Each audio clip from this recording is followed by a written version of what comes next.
today's date is 29 May 2024. My name is Dennis Gill with the Americans in Wartime Experience. I'm here in northern New Jersey, and I've got the privilege of speaking with Richard Clark. Thank you, sir. Appreciate you taking some time to talk to us. If you could just give us a little bit of background on who you are. Where were you born and where did you grow up? All right. Well, good afternoon. I thank you for the interview. My name is Richard G. Clark, and I grew up in a small town in Bergen County, New Jersey, called Haworth, Haworth.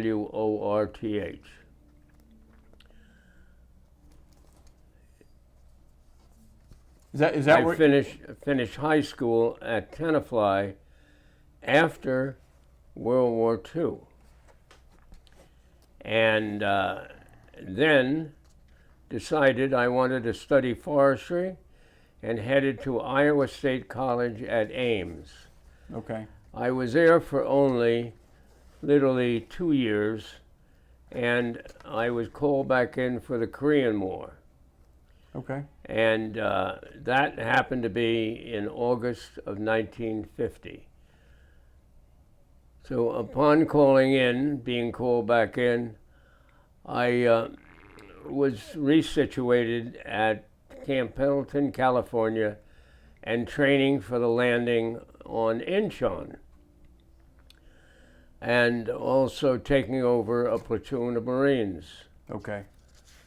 And the landing at Inchon took place I don't know if you've read about that or know about absolutely, yep. But the Wolmi-Do Channel was full of mud.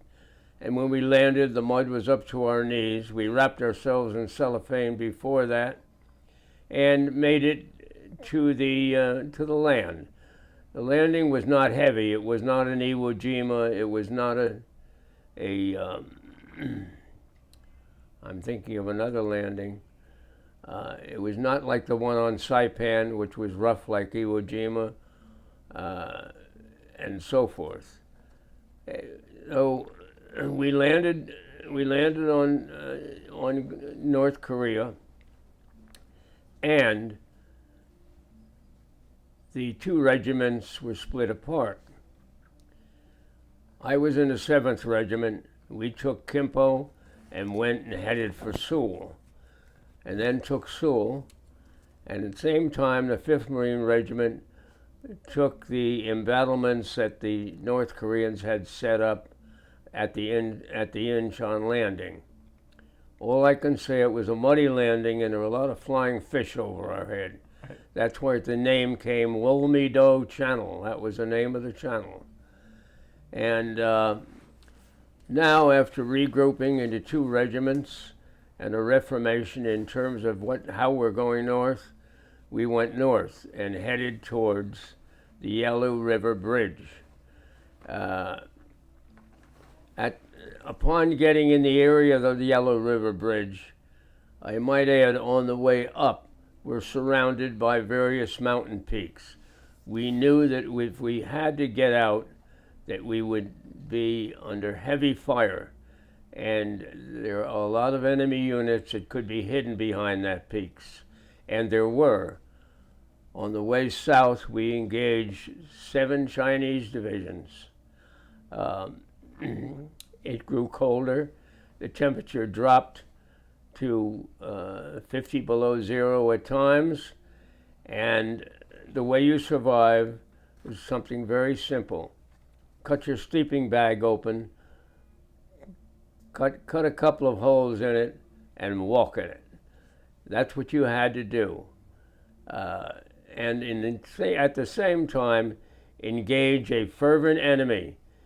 In the mountains on the way south, there were 7 Chinese divisions at 70,000 enemy troops. We had to get through those. Just as a side point, the commanding officer of the 1st Marine Division at that time was Clifton B. Cates. General Cates had been the commanding officer of the 4th Marine Division in World War II. That is a division that I was in, and we landed when we landed on Iwo Jima. He anyway, make that as an aside, so to speak. He was used to being surrounded and used to being engaged all the time. He was an ideal general for what we went through. On the way down, we were engaged in massive firefights. The key casualty areas would stun you.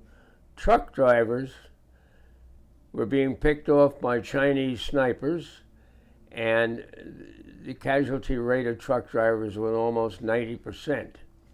Machine gunners are always a high casualty rate, but also there was heavy hand-to-hand fighting all the way down. As the enemy came from behind the mountains and down the mountains, they put a lot of pressure on us. And at the same time, position-wise, they were always on the high ground. They had it. It was to the extent that in coming south, on one road going south, the Commander Elledge, in charge of the 8th Marine Artillery Regiment, had to roll his pieces down right in the open, and we had to protect them all the way down, which we did. And he came through, and most of his artillery unit came through. So, in essence, when we got to the end, there's another point I'd like to make, because I don't know, this may or may not be known. There was a bridge we had to cross, but the bridge had to be built. And we can thank the Army Air Force and all of the utilities, all of the elements that supported us, for taking pieces of bridge, carrying them in the air. We put them together on the ground, most of them. Other pieces may have been put together before. And finally, the bridge was put in place. We were able to get across it and go south to Hungnam. Now, Hungnam was a port on the east coast of Korea, far south from Wonsan. And the battle there got a little fierce as the Chinese defended it to the end. However, we were able to break them up and board across. The naval craft that were waiting for us. They took us down south to Busan, which is the southern tip of North Korea, where we got cleaned up, took on fresh troops, and headed back north again to cross the 38th parallel and then go north all the way, but not as far as the Yalu River Bridge this time, because peace negotiations were taking place at Panmunjom. They were being led by a naval admiral, and he had a difficult time negotiating with the Chinese. There's no doubt about that. However, he did. And at the end of 1953, finally at the end of 1953, we were, the war was over, and we had some type of a truce, so to speak. Truces never work, as you know from history. But regardless of that comment, the war was ended. However, I would like to tell you about a very unusual battle that took place at the end of the war. If you look at the map in the north of Korea, the north section of Korea, you will find a harbor called Wonsan Harbor. It's the waters are deep waters there, and the mountain going on its abutments, with its abutments and attached to the water, is very steep. The 3rd Battalion, 7th Marines, were assigned the job of taking that piece of land up to the top and over the other side, but it stopped there. My unit was a point, along with on my left flank was Item Company, who I had to have support there because it was an exposed area.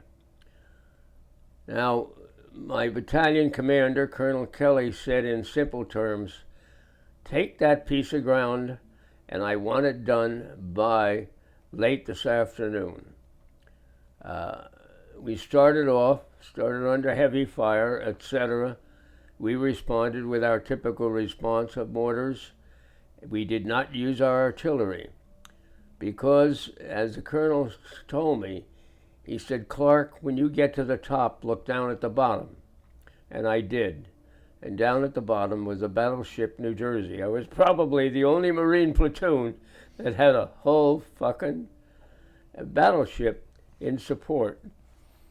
However, the battleship's support of heavy 6-inch fire was employed the next morning. And from the ground, we'd piece taken at the top of the ground. And their forward observer and myself were at the top directing the fire.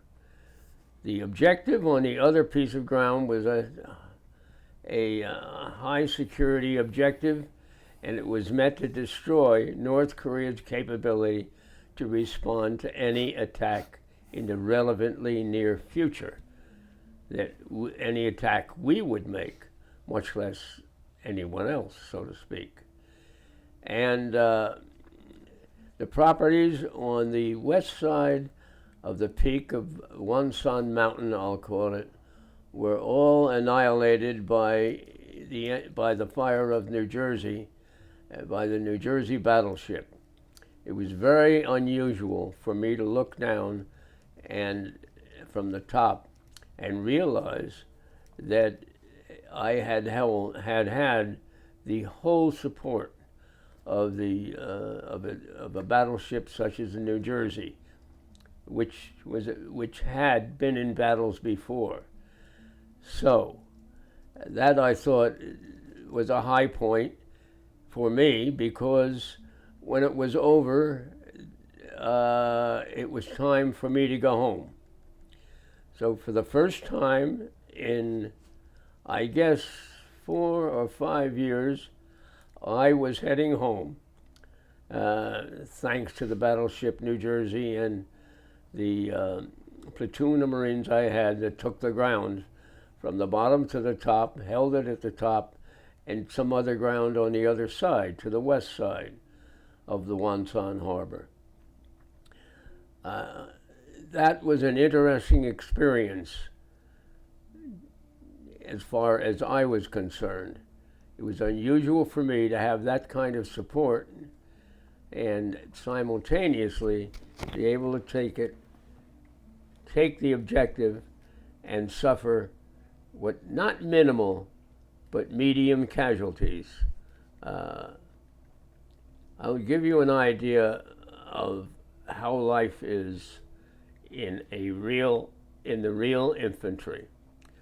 We were halfway up the hill, and I was sort of at the top of my unit, on the left-hand side of the unit, and all of a sudden, one of my squad leaders stood up and screamed, and I suddenly realized why. Because his squad of 12 or 13 Marines was all dead. In enemy artillery fire had taken out and killed all of them that were behind him. Dean Taylor was at the front of his squad in the attack, where he should have been. And enemy artillery just took out the rest of his squad in less than a few seconds. He couldn't take it, and he stood up and was walking down the hill. I ran over to him, tackled him, got him under cover, grabbed a corpsman, and the corpsman made sure the corpsman was treating any of the what I thought would be dead Marines, and they were dead. I thought some of them could have been wounded, right? And getting them back to battalion aid. It just gives you in life what can happen in combat, under any infantry conditions. It may not fit this particular interview, but it gives you an idea of what happens. And after going through the experiences that I'd had before on battles like Iwo Jima and Seoul, where you suffer casualties so quickly and so easily that you, in a sense, never forget them. Only time forgets them. You don't forget them. Time does. But anyway, regardless of that, that ended my experiences in the United States Marine Corps, which I was lucky. During all of that time, I'd been through something like, I guess, 14 battles, and I was still walking around. That's very unusual. Okay, I should not have been still walking around, but I fortunately am here today. And I can thank all of my fellow Marines, the United States Navy, for it. That's all I can say. The training I got in the Marine Corps was outstanding. After going through, excuse me, boot camp at Parris Island, I also took some parallel training there in Little Creek, Virginia, landings, sniper school, recon and assault, etc. And that we did a little of at Quantico. So I am very grateful for that. That's the kind of training that when you look back, you can say it kept you alive, and you can connect incidents where what you learned there did keep you alive.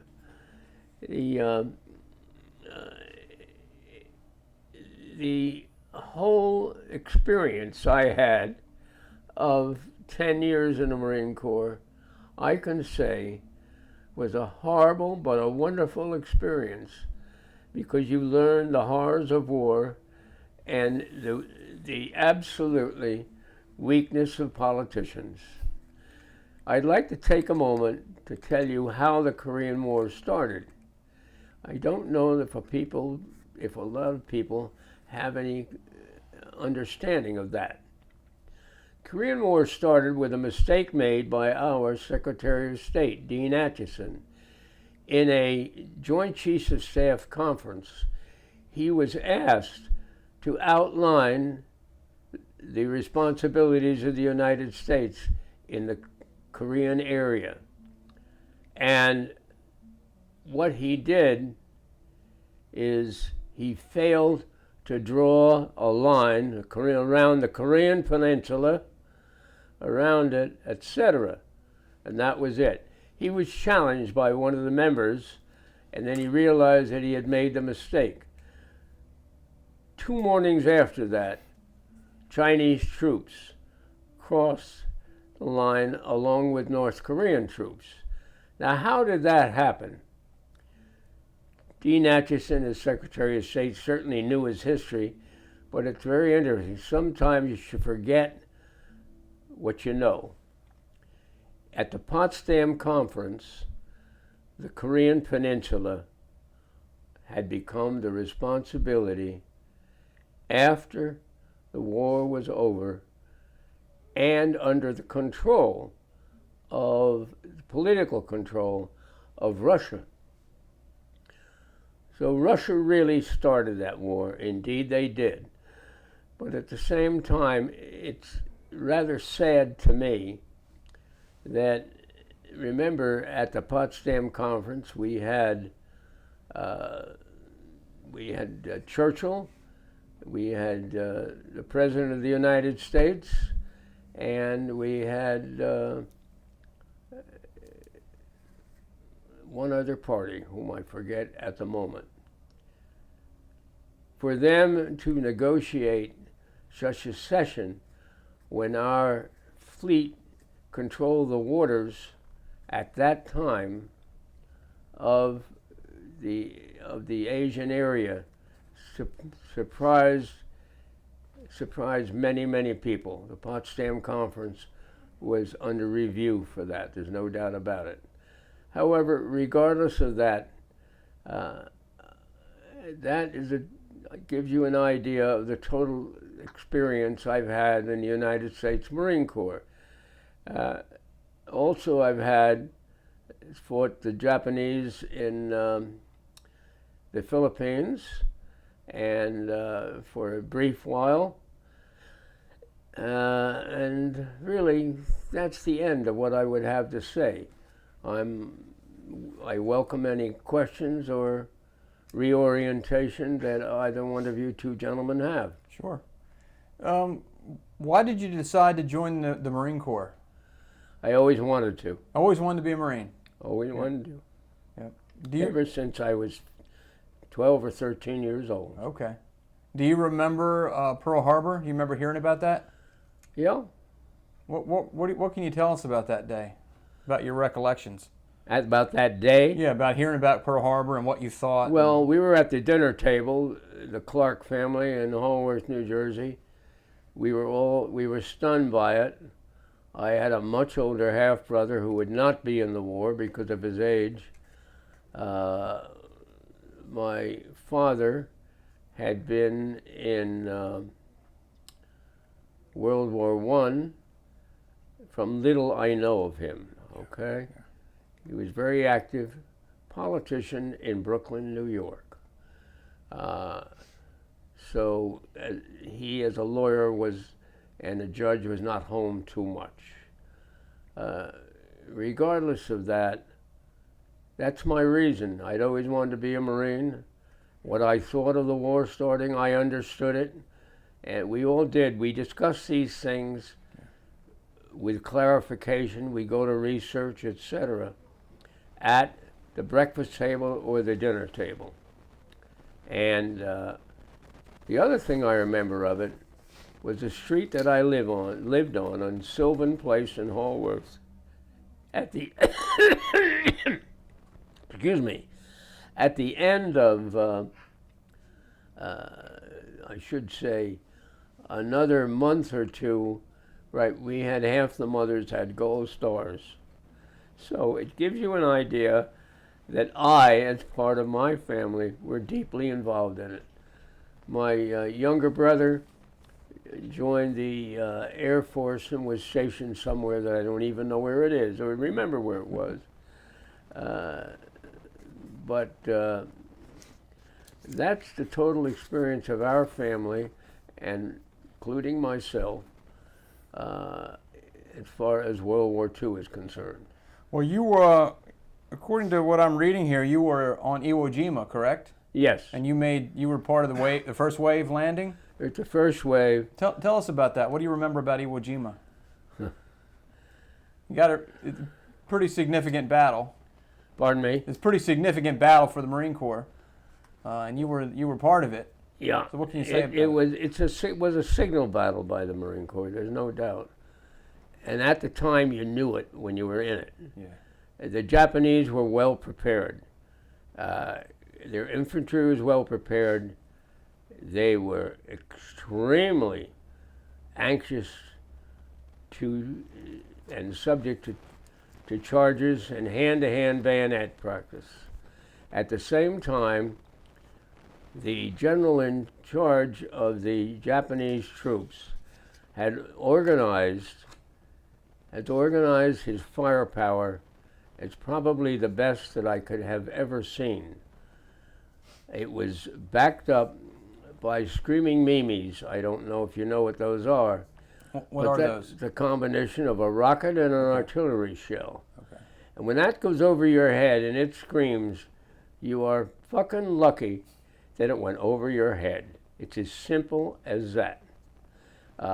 Because if it didn't, right, you wouldn't know about it anyway.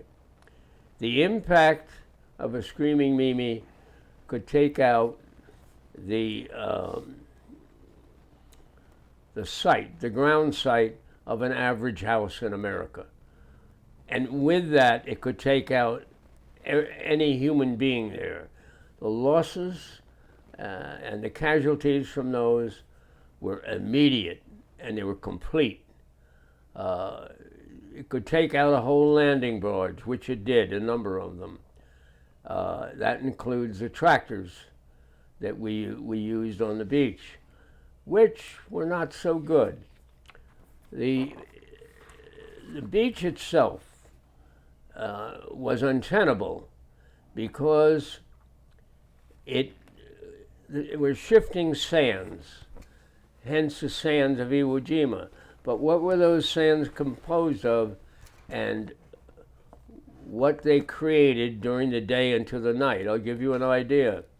The temperature during the day would be up to 75, 80 degrees. At night, it would drop to 30 or 40. And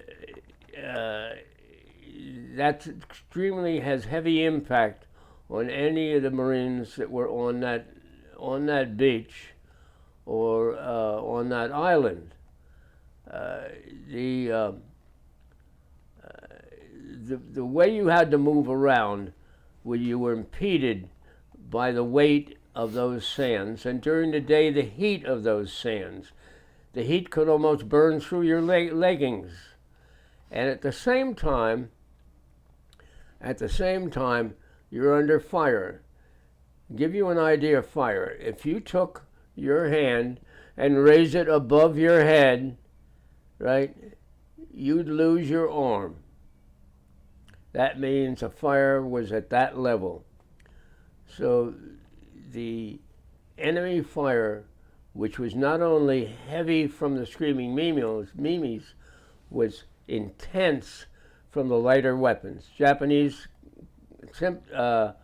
sniper fire, they used a 25 caliber rifle, and they were extremely accurate. That particularly, that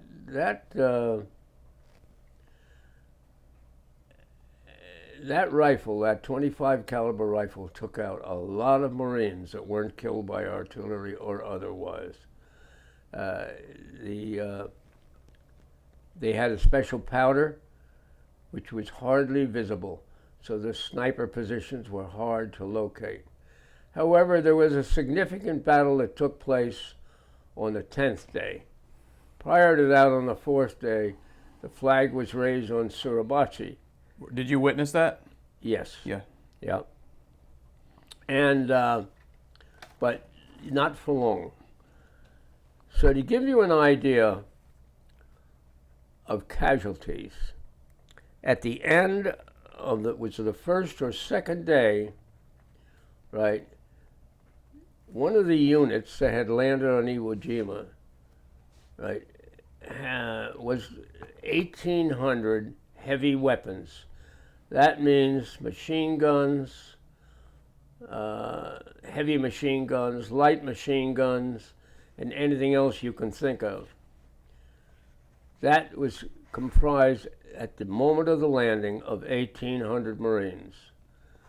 At the end of the first or second day, if I recall, because it was told to me by my battalion commander,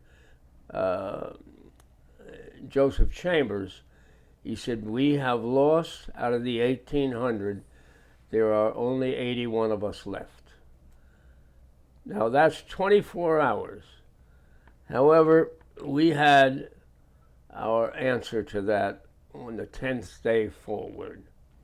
10 days off the beach, we noticed that there was a lightening up of positions on the high ground on Turkey Knob. Now, if you look at a mountain and look at Suribachi, that was a big mountain. From the center of that mound, going south, was a ridge line, and it was etched out by, it was cut as if a turkey knob was at the top of it. We called it Turkey Knob, regardless of what anyone else saw. Now, we noticed a lot of things going on that morning. We saw positions being shifted from enemy positions, their gun positions, heavy gun positions, their machine gun positions. We saw minor troop movements that told us we were going to come under a counterattack. And about 10 o'clock in the morning, we did. 800 to 900 Japanese came off the high ground, right, and charged our position. Turkey Knob, remember, if you're looking at the island from where you landed, Turkey Knob, Suribachi was on our left as we, the 4th Marine Division, looked to go forward. There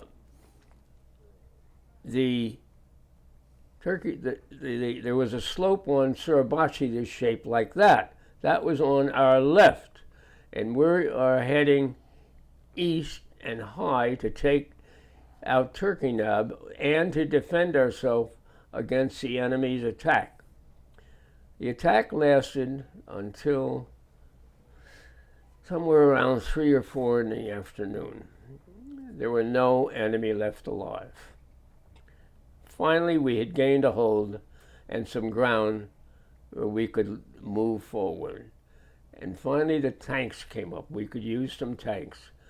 We had very few tanks on Iwo Jima that I saw because the sands, which were so hot, were very heavy and created problems for them, not only us. Those sands, by the way, were a key problem. The key problem was the heat from them. The heat was from sulfur. Iwo Jima was part of the volcanic islands that fed the Japanese industry with the sulfur and for all of their mills, etc., metal mills and otherwise. So it's not a great place to be, and you don't go picnicking there. Forgive me for that little aside on Iwo Jima. For your information, on Iwo Jima there were 2 Marine divisions, the 5th and the 4th. The 5th Division was composed of Marines that had been taken from other units that had seen little combat, other Marine divisions, and also units of the Marine Raiders.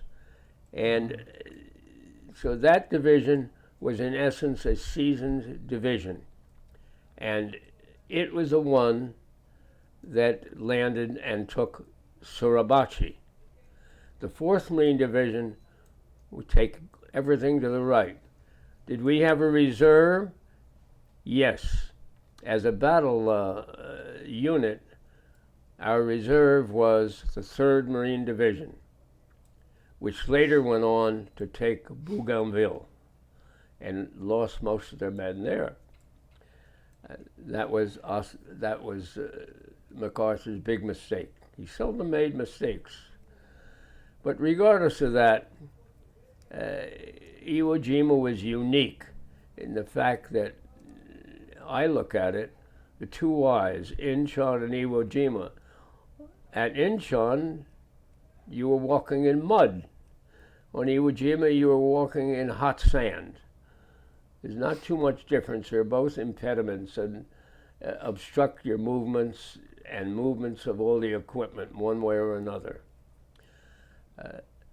Any more questions?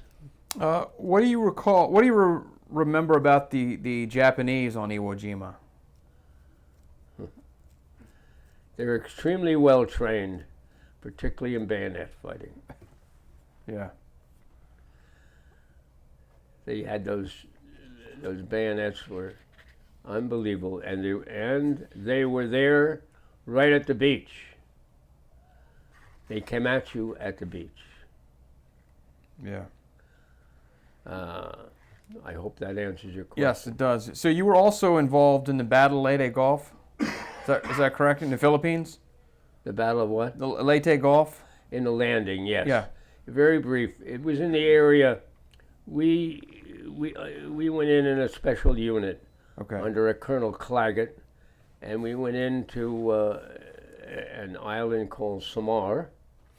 The capital of Samar is Giwan. We took Samar and we headed north.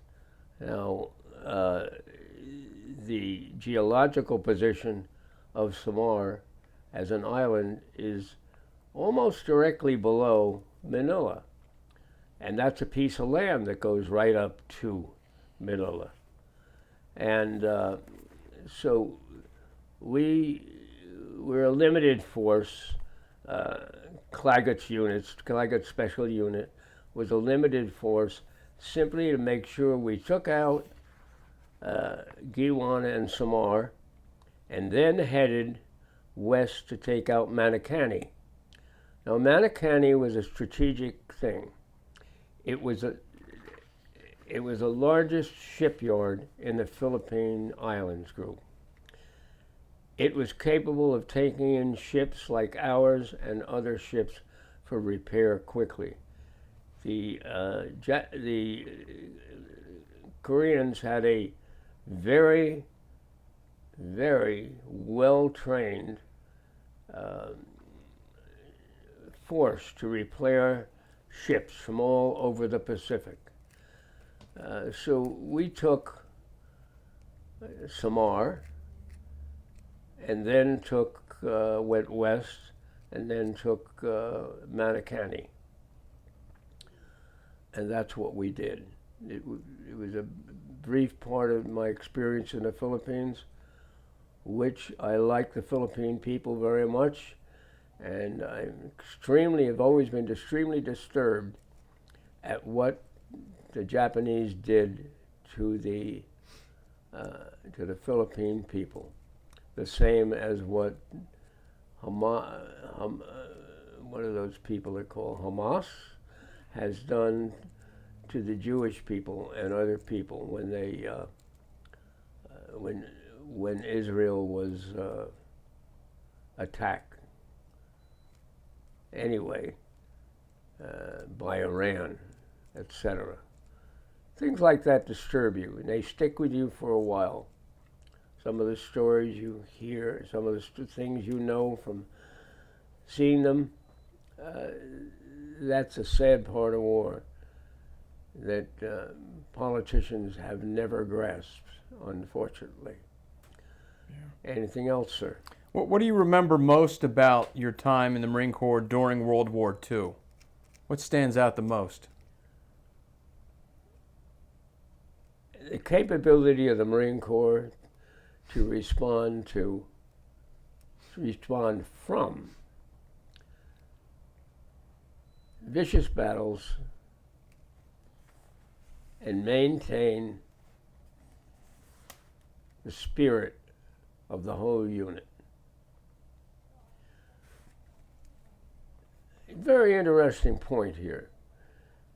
The other thing I remember is the ability to respond to commands from central areas, i.e. from the Joint Chiefs of Staffs, which did not exist at that time, but from Washington, D.C. Right after Iwo Jima, the 4th Marine Division started training in Maui, in the Hawaiians, where we were stationed, started training for the landing on southern Kyushu. Remember, the war ended, and we, even before the war ended, were training for the landing on southern Kyushu. And the training was intense, mostly under live fire, all over areas that would allow that in the Philippines.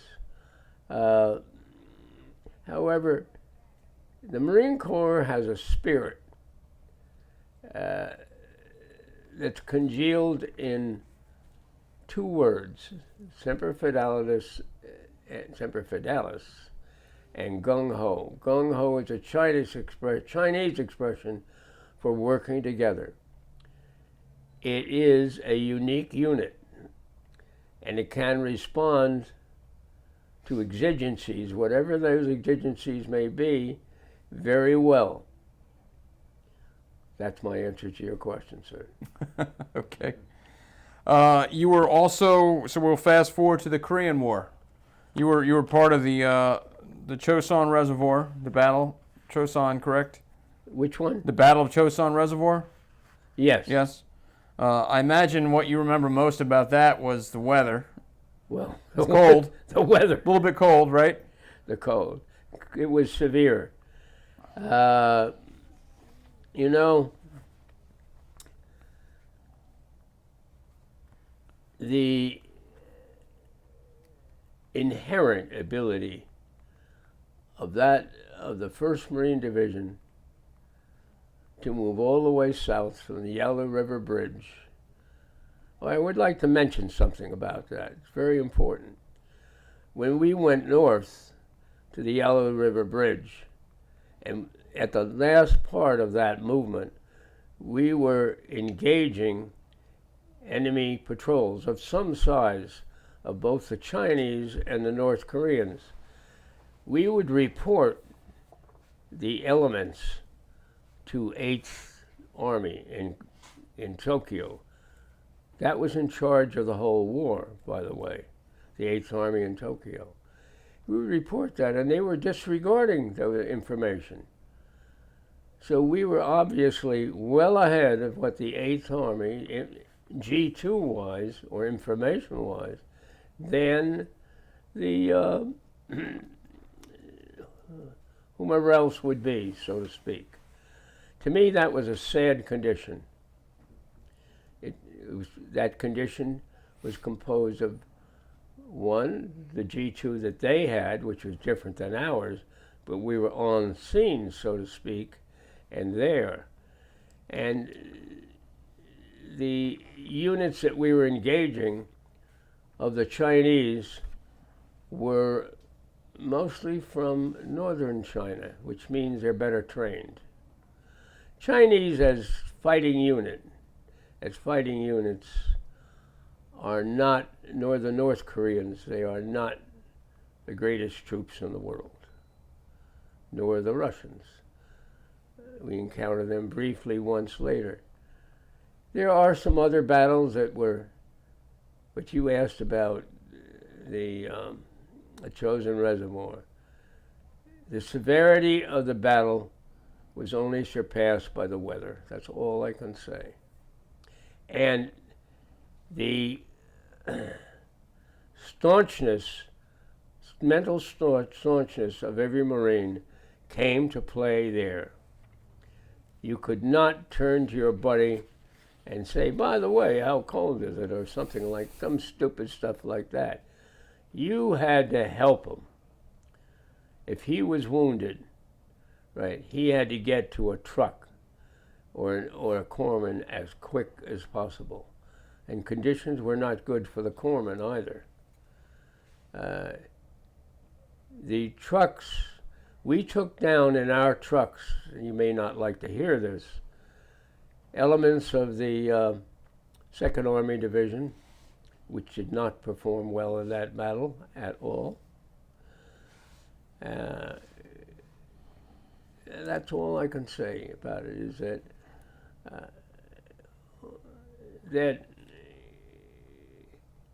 the battle, the maintenance of the mentality to resist and win was outstanding by the Marines, I can tell you that.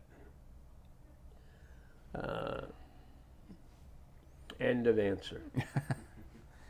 So the Battle of Heartbreak Ridge. You're wounded, correct? Yes, there briefly. You're wounded briefly?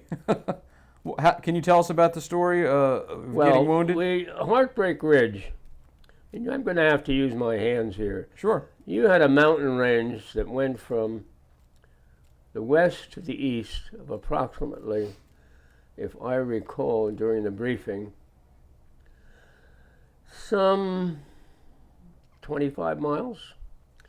At this end over the mountain range to the west, you had, believe it or not, a French unit who performed very well, contrary to how they did in World War II.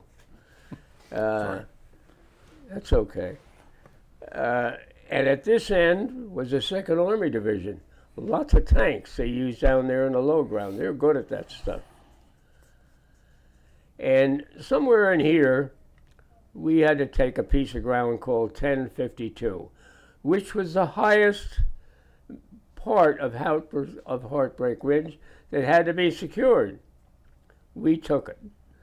The 1st Marine Division, the 3rd Battalion, 7th Marines, and my platoon. My platoon was the first one at the top. It took us 18 days. We took 80% casualties. It was a bloody fucking mess, okay? And the Chinese had us surrounded part of the time. Our section of the Heartbreak Ridge that we had to take was defended by about almost 100 rocket positions that the enemy had. We came up that way, and Heartbreak Ridge was there, like that. We finally got to the top on the 18th day. We had weather break for us for the first time. A good part of the time, it was socked in. The air could not do much to support us.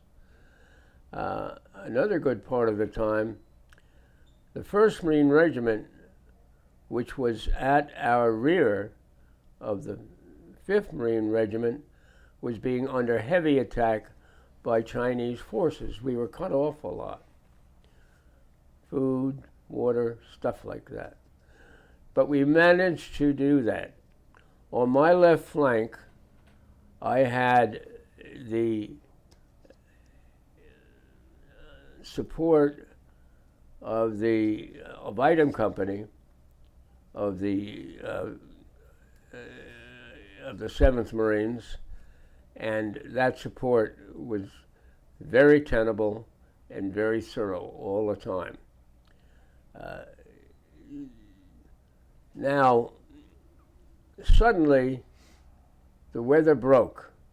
We were always under heavy attack, a lot of hand-to-hand. And at the 3rd or 4th last day that I remember, we're near the top, and under heavy artillery and rocket attack, something hit my helmet. It was a heavy piece of shrapnel. The helmet liner was ripped open, and part of that shrapnel got me over the left eye, and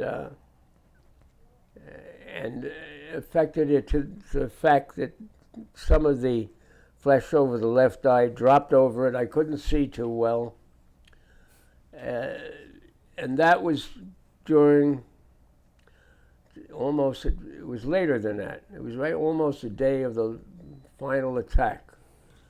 And so we're going up the hill. My platoon is moving to my right. Right, we're very near the top. We had to get to the top. We had to take it. And we did. While I was hit, after I was hit, the corpsman was on my right. He helped me and passed me some bandage, wrapped it around my head and so forth, stopped the bleeding, put the bandage over my left eye, couldn't see a goddamn thing, and but I had a platoon to move up here, and we're very near the top.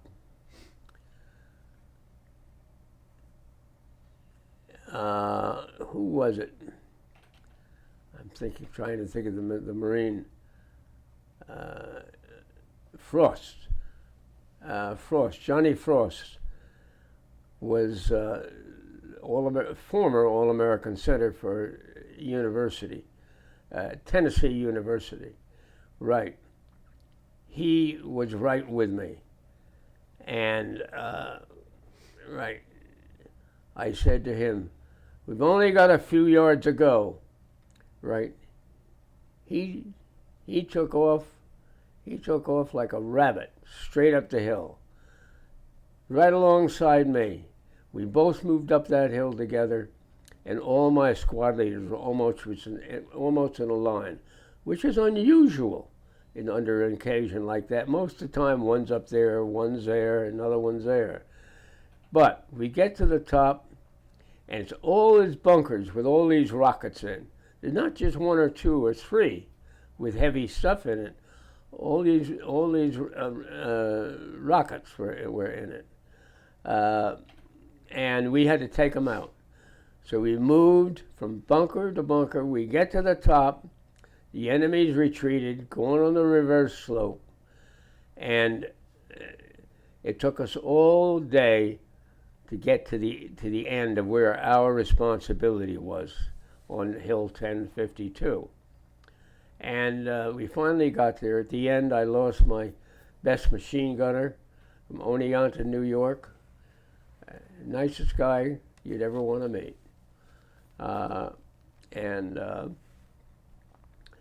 However, we took heavy losses on Heartbreak Ridge.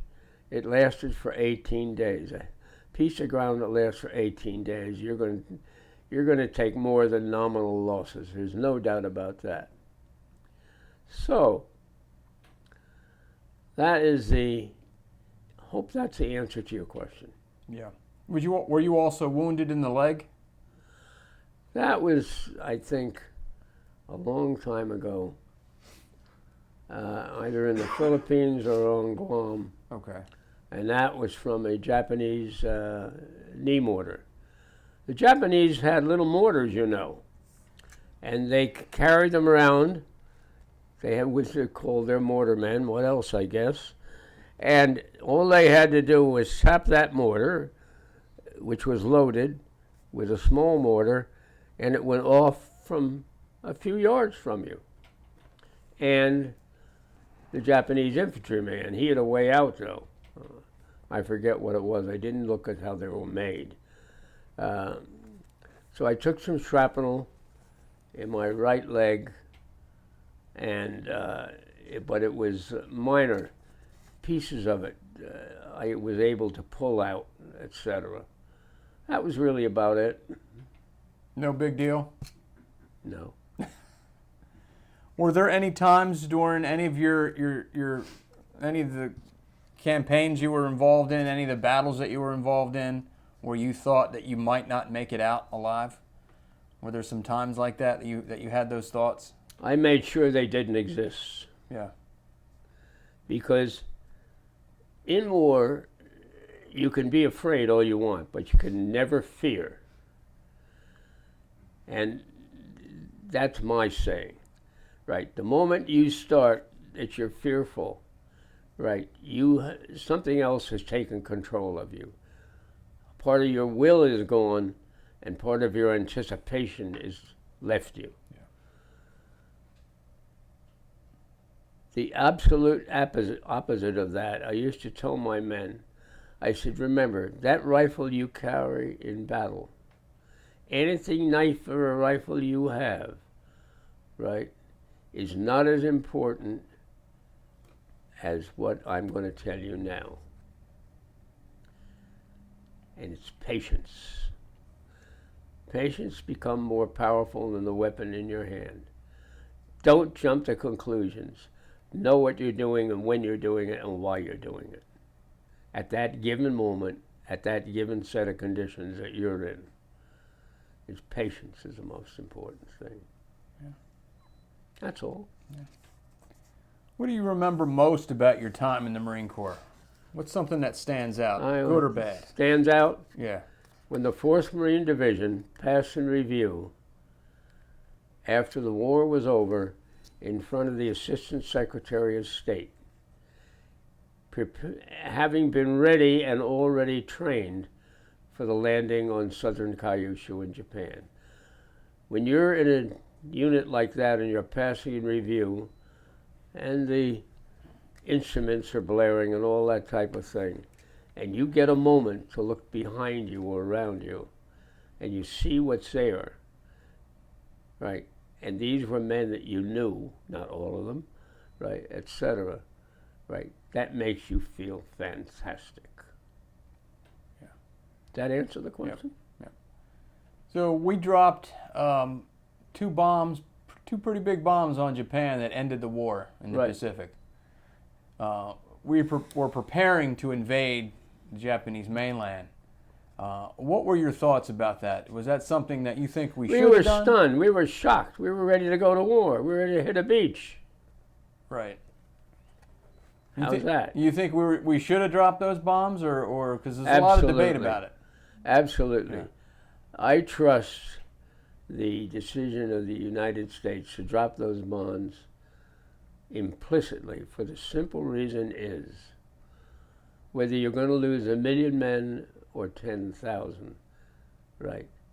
Avoid the loss as much as you can, because you're ready to fight again tomorrow with those men you have left that are here now.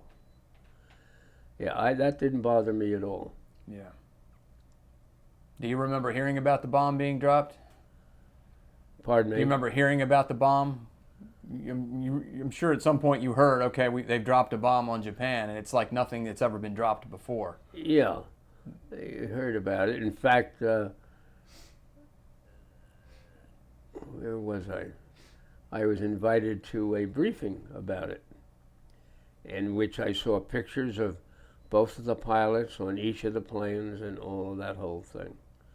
That was interesting. To me, it was sort of like watching, well, this is how a bomb is dropped. But when you saw the impact of who was it, General Reynolds, Pilot Reynolds, he dropped the bomb over,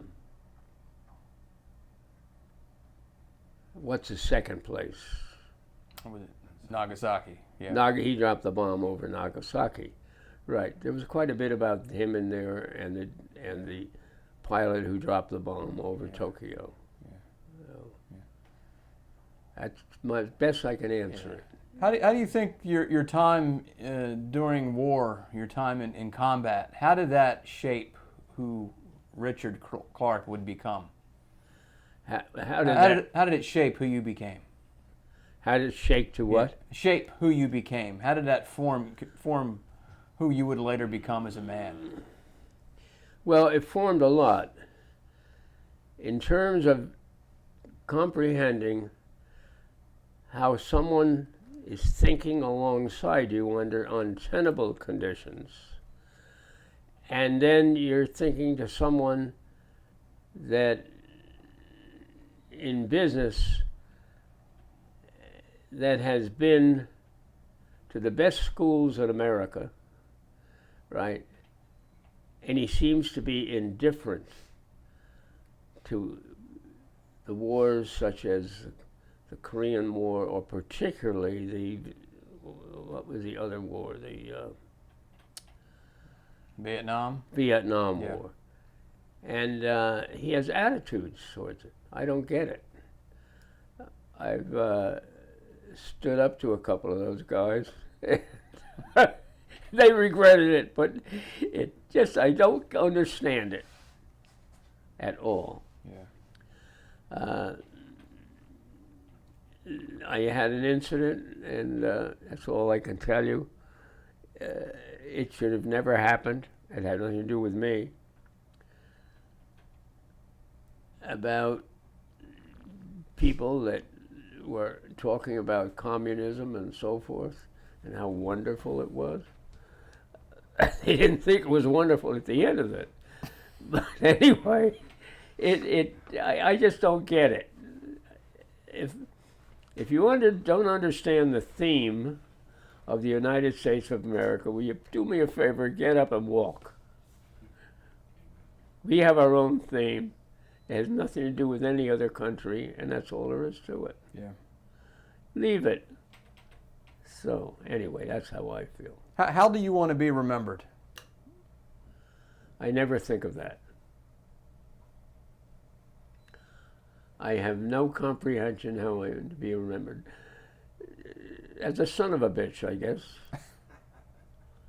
I'm not being a wise guy when I say that, but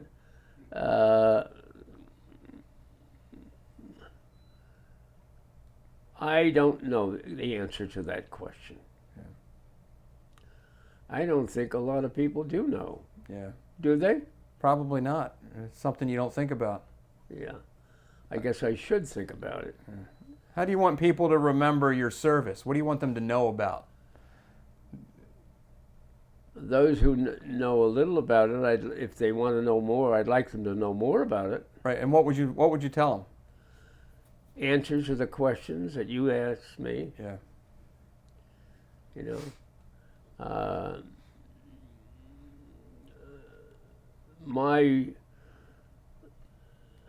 I was married once. My former wife had no interest in knowing about it at all. That's people. You have to understand people. Yeah. I can understand that. What last question I have for you? What advice would you give a young person who might watch this video someday? What advice do you want to send them? Now that's a damn good question. I would say to them, I would like you to understand that this video, an interrogation as it is, right, as it is about the life of a foot soldier. He happens to be a United States Marine. And our codes of battle and how we communicate ourselves as a unit and communicate it to the world, right, is totally unusual and distinctive compared to other units. And you might want to adhere to some of these principles. They could help you yourself. That's my answer. I got one more question. I lied to you. Your generation has been referred to as the greatest generation. What do you think about? What do you think about that? Well, first of all, we had to fight. We had to stand up and fight.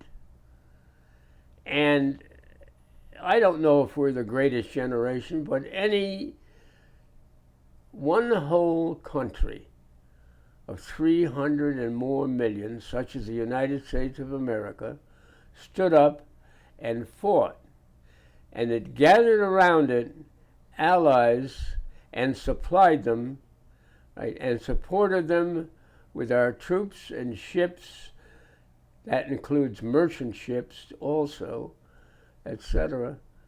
And anyone who reads about it at all and understands what I just said, right, read more and find out. Go backwards just a little bit. You fought in 2 different wars in 2 different continents. Would there be a comparison, or how would you compare fighting the Japanese against fighting the Chinese? The Japanese, let's compare the fighting forces of each. Mm-hmm. The Asians that I fought, right, were co-inspired by the fact that Mao Zedong had, in essence, reorganized and rementalized China, which when they did it, China's population was 4 billion. Today, it is 6 billion, and you conclude, and certainly you must include North Korea in that population today. That adds another billion, so to speak. Now, your question is a sort of a tricky one in the sense that the Asians have witnessed the United States supply and fight a war on 2 continents. None of the Asian nations in history have ever faced that challenge. That's all I can say. Get ready for more. And just a different question. Having fought during World War II and then having fought during the Korean War, it wasn't a large stretch of time in between, but how was it? Had the technology changed enough that fighting and being equipped and that kind of stuff was vastly different? Well, to the Marine Corps, we're always short of what the Army has. We always scream about the Army. They have this. In the Korean War, we did not get recoilless rifles until the last year. Now, that's a very important weapon to have. It's a weapon you can put in your garage, wheel it around, and wipe out everybody that lives around you. It's as simple as that. So technology is important. The technology in the Korean War was very basic, right? The Chosin Reservoir and the heavy battles that we were engaged in throughout the war, the Battle of Seoul, you're taking a city that's like Fallujah or Mosul, right? Yeah. So actually, between the two wars, technology doesn't change, in my opinion. It may have on naval warfare, but I don't know that. So it was you basically found it similar in Similar. both? Okay. Similar to a degree, yes. Yes, sir. Well, sir, on behalf of the Americans in Wartime, thank you very much for sitting down and talking to us. You're welcome. Thank you for your service You're through welcome, two wars. sir.